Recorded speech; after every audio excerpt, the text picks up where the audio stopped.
नमस्ते बच्चों।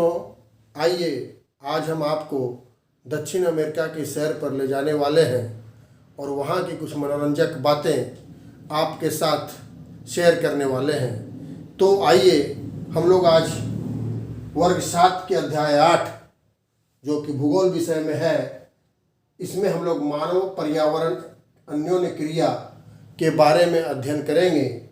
और इस पाठ के अंतर्गत आज हम उष्णकटिबंधीय प्रदेश की कुछ विशेष बातें आपके साथ चर्चा में लाएंगे, जिसको जानकर आपको भी काफ़ी आनंद आएगा। तो आइए शुरू करते हैं। सबसे पहले हम लोग देखते हैं कि मनुष्य और पर्यावरण के बीच अन्योन्याश्रित संबंध है। क्या हम लोग इस बारे में सहमत हैं कि मनुष्य और पर्यावरण के बीच में अन्योन्याश्रित संबंध होता है? बिल्कुल होता है। आप लोग इसके पहले पढ़ चुके हैं कि पर्यावरण और वहाँ पर रहने वाले पौधे और जीव जंतुओं में भी अन्योन्याश्रित संबंध होता है। किसी भी स्थान का पर्यावरण जैसा होता है, वहाँ की जलवायु जैसी होती है, वहाँ पर रहने वाले पेड़ पौधे और जीव जंतु भी उसी प्रकार के मिलते हैं। अलग अलग पर्यावरण में अलग अलग प्रकार के जीव जंतु और पेड़ पौधे प्राप्त होते हैं। उसी प्रकार जिस प्रकार का पर्यावरण होता है, जिस प्रकार की जलवायु होती है, जिस प्रकार का वहाँ का मौसम होता है, उसी प्रकार के वहाँ पर मानवों का जीवन भी प्रभावित होता है। उनके भोजन, उनका वस्त्र, उनका आवास, ये तीन जो मनुष्य की मुख्य चीज़ें हैं, मौलिक आवश्यकताएं हैं, ये पर्यावरण से नियंत्रित होती है। आइए हम थोड़ी सी चर्चा कर लें भोजन। जैसे भोजन के बारे में हम लोग बात करें तो हम लोग भारत में ही अगर बात करें तो समुद्र के किनारे रहने वाले लोगों के भोजन में मछली की अधिकता होती है, जबकि समुद्र से दूर रहने वाले लोगों के भोजन में वहाँ पर रहने वाले जीव जंतुओं के मांस की अधिकता होती है। तो इस प्रकार भोजन, वस्त्र, जो गर्म क्षेत्रों में लोग रहते हैं वहाँ के लोगों का वस्त्र परिधान अलग होता है, और जो ठंडे क्षेत्रों में लोग रहते हैं वहाँ के लोगों का पहनावा, वहाँ के लोगों के वस्त्र भी अलग होते हैं। आवास, इसी प्रकार आवास भी हम लोग देखें तो अधिक वर्षा वाले क्षेत्रों में बनने वाले आवास दूसरे तरह के होते हैं, रेगिस्तानों में बनने वाले आवास दूसरे तरह के होते हैं, जबकि बर्फीले क्षेत्रों में बनने वाले आवास भी अलग तरह के होते हैं। इसकी जानकारी आपको पिछली कक्षाओं में मिल चुकी है। इस प्रकार हम लोग देखते हैं कि मानव और पर्यावरण के बीच एक अन्योन्याश्रित माने बहुत गहरा संबंध है। पर्यावरण के साथ ही मनुष्य अपनी सारी जो उनकी जो आदतें हैं वो बिल्कुल चेंज और बदलाव में आती रहती है। आइए अब हम लोग एक प्राकृतिक प्रदेश अमेज़न बेसिन के बारे में जानेंगे। प्राकृतिक प्रदेश किसको कहते हैं? तो प्राकृतिक प्रदेश में देखिए क्या हमने लिखा है, प्राकृतिक एवं मानवीय तत्वों में समानता। तो एक ऐसा बहुत बड़ा क्षेत्र धरती का जहां पर प्राकृतिक और मानवीय तत्वों में समानता है। अब ये प्राकृतिक तत्व कौन कौन से हैं? प्राकृतिक तत्व है वर्षा, तापमान, प्राकृतिक वनस्पति इत्यादि। ये उस क्षेत्र में एक जैसे होते हैं। और मानवीय तत्व कौन कौन से हैं? मानवीय तत्व में भाषा, खान पान, धर्म इत्यादि। अगर ये दोनों बातें किसी एक बहुत बड़े क्षेत्र में एक जैसी होती है तो उसको एक प्राकृतिक प्रदेश की संज्ञा दी जाती है, उसको हम एक प्राकृतिक प्रदेश कहते हैं। इस पाठ में हम लोग दो विभिन्न प्राकृतिक प्रदेशों के बारे में पढ़ने वाले हैं। एक हम लोग भूमध्य रेखा के आसपास के प्राकृतिक प्रदेश के बारे में पढ़ेंगे, और एक अपने देश गंगा ब्रह्मपुत्र के बेसिन के प्राकृतिक प्रदेश के बारे में हम लोग जानकारी प्राप्त करेंगे। तो सबसे पहले आइए हम अमेज़न बेसिन में जीवन के बारे में चर्चा करते हैं। अमेज़न के नाम से आपको लगता होगा तो सर तो हमको ऑनलाइन शॉपिंग वाला अमेज़न के बारे में बतला रहे हैं। नहीं बच्चों, ये ऑनलाइन शॉपिंग वाला अमेज़न नहीं है, ये अमेज़न नदी है। ये अमेज़न नदी जो है वो दक्षिण अमेरिका में बहने वाली विश्व की दूसरी सबसे बड़ी नदी है और उस नदी के आसपास में रहने वाले लोगों के जीवन के बारे में, वहाँ के प्राकृतिक प्रदेश के बारे में हम लोग आज जानकारी प्राप्त करेंगे। तो अमेजन नदी क्या है, इसके बारे में थोड़ी सी हम लोग, ये जो प्रदेश है कैसा है, इसके बारे में चर्चा करें। ये प्रदेश दक्षिण अमेरिका में है। भूमध्य रेखा के 10 डिग्री उत्तर और 10 डिग्री दक्षिण में यह स्थित है। इस प्रदेश के जो प्रमुख देश होते हैं यह है Brazil, Peru, Bolivia, Ecuador, Colombia, Venezuela.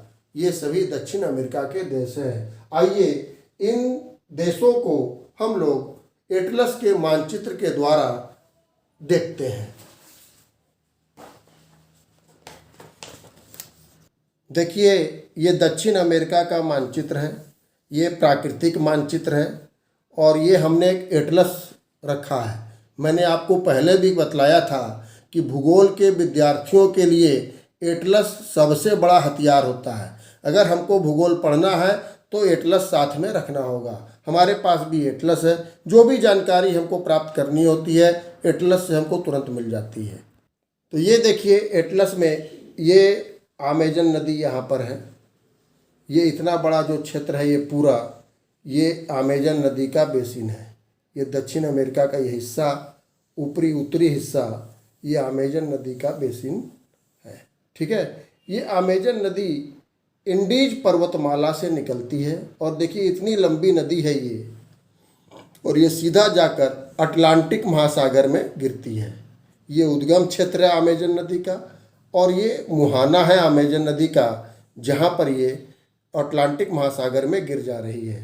हम जानते हैं उद्गम क्षेत्र नदी का किसको कहते हैं, जिस जगह से कोई नदी निकलती है उसको उसका उद्गम क्षेत्र कहते हैं, और समुद्र में जहाँ पर वो मिलती है उसको उसका मुहाना कहते हैं।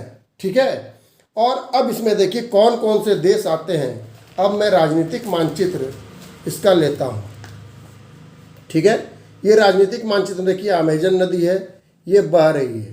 ये पीले रंग का जो देश आपको दिखलाई दे रहा है ये ब्राज़ील है। ठीक है, ये आपको ऑरेंज कलर का जो देश है ये बोलिविया है। फिर यहाँ पर पेरू है, फिर ये आपको इक्वाडोर है, फिर कोलंबिया है और वेनेजुएला है। तो इस प्रकार इन 6 देशों से होकर ये अमेजन नदी बेसिन का क्षेत्र पड़ता है और ये 6 देश दक्षिण अमेरिका के प्रमुख देश है जहाँ पर ये अमेजन नदी का बेसिन पड़ता है। तो इस प्रकार से हमने देखा कि अमेजन नदी का जो बेसिन हम लोग किसको बोलते हैं, बेसिन वो किसी नदी का वो क्षेत्र होता है जहाँ तक उसकी सहायक नदियाँ का जल संग्रहण क्षेत्र होता है। मतलब उसकी सहायक नदियों में जहाँ जहाँ से पानी आता है उस बड़े क्षेत्र को हम लोग किसी नदी का बेसिन कहते हैं। अब ये अमेजन नदी बेसिन हमने देख लिया, इसमें प्रमुख देश आते हैं ब्राज़ील है, पेरू है, बोलिविया है, इक्वाडोर है, कोलंबिया और वेनेजुएला है। अब आइए हम लोग ये देखते हैं कि अमेजन नदी के बारे में प्रमुख कौन कौन सी बातें हैं, जो कि मैंने आपको अभी तुरंत बताई भी। अमेजन नदी का उद्गम स्थल एंडीज पर्वतमाला, जो कि दक्षिण अमेरिका के पश्चिमी किनारे पर स्थित है।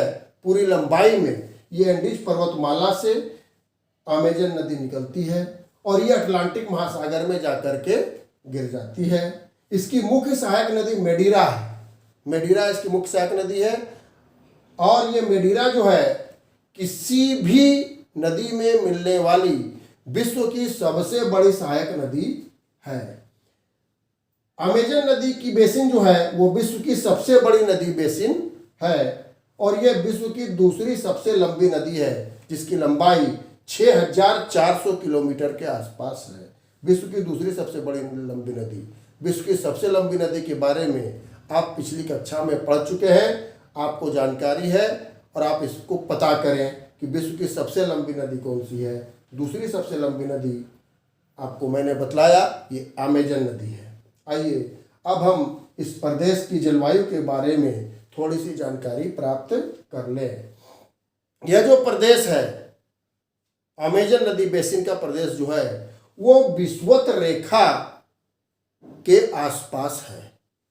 ठीक है, इसलिए यहाँ की जलवायु जो है वो विषुवत रेखीय जलवायु कही जाती है। भूमध्य रेखीय जलवायु, विषुवत रेखा और भूमध्य रेखा दोनों एक ही चीज है।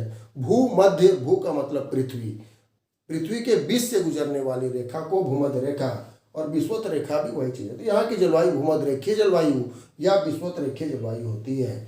यहाँ की जलवायु की कुछ प्रमुख बातें मैंने आपसे कही है, यहाँ पर लिखी हुई है। यहाँ पर वर्ष भर गर्म और आर्द्र होता है। सालों भर यहाँ का जो मौसम होता है वो गर्म होता है, और आर्द्र का मतलब वहाँ पर आर्द्रता ज़्यादा होती है, मतलब वायुमंडल में पानी की मात्रा, जलवाष्प की मात्रा ज़्यादा होती है। तो वर्ष भर उमस वाला मौसम होता है। दैनिक संवहनिक वर्षा वहाँ पर होती है। इसका मतलब दोपहर के बाद वहाँ पर रोज वर्षा होती है। आपको तो कैसा लग रहा होगा कि हमारे यहाँ तो सिर्फ 4 महीने वर्षा होती है, लेकिन विषुवत रेखीय क्षेत्रों में दोपहर के बाद रोज वर्षा होती है। इस वर्षा को वहाँ पर हम लोग संवहनिक वर्षा कहते हैं। वर्षा के 3 प्रकारों के बारे में भी आपने जाना होगा, उसमें से एक प्रकार की वर्षा है संवहनिक वर्षा।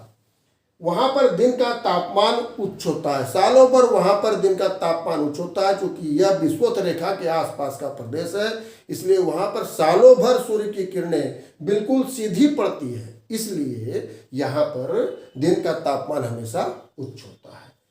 और दोपहर के बाद चूंकि वर्षा हो जाती है, इसलिए रात का तापमान वहाँ पर कम हो जाता है। और चूंकि सालों भर ये ऐसी ही स्थिति रहती है, इसलिए यहाँ पर सालों भर एक ही जैसा मौसम होता है। हमारे देश के जैसे साल में यहाँ 4 मौसम नहीं होते, बल्कि सालों भर यहाँ पर एक ही तरह का मौसम होता है। इस प्रकार इस वीडियो में हमने अमेजन नदी बेसिन की परिचय, उसके प्रमुख देश और अमेजन नदी के बारे में और वहाँ की जलवायु के बारे में बहुत सारी चर्चा आपके साथ की।